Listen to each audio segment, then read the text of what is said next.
Yeah, the book is called Weaponizing Antisemitism, and Weaponizing Antisemitism, how the Israel lobby took down Jeremy Corbyn. And so it's about the Corbyn years in the Labour Party and the whole smear campaign that was very effective in destroying the movement that brought him to the leadership of the Labour Party.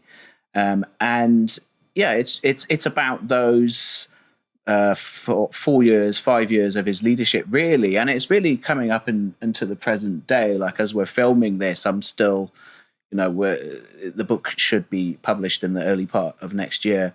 And, right up to the last minutes, I'm still adding new parts to the book because the story is still unfolding. It's the kind of story that is still going on, even 2 years. Well, we're coming up to 3 years since Jeremy Corbyn was kicked out as a Labour Party MP. There's still things happening. There's still the same smears are still being used. This kind of weaponized anti-Semitism, essentially.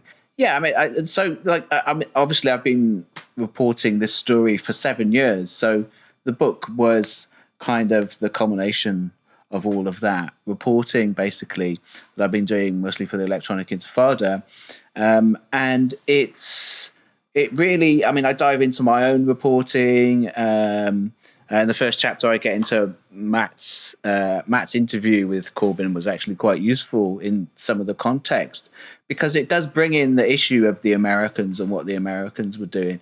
And my contention in the book is that, as you said, like, Corbyn was brought down by a kind of amalgamation of powers, of interests, of the British establishment, the American establishment, and Israel as well. Israel lobby groups in this country were instrumental in bringing him down and taking him down. And my thesis, if you will, although that makes it sound a bit academic, and it's not an academic text in the sense of being boring. I hope it's quite an interesting read.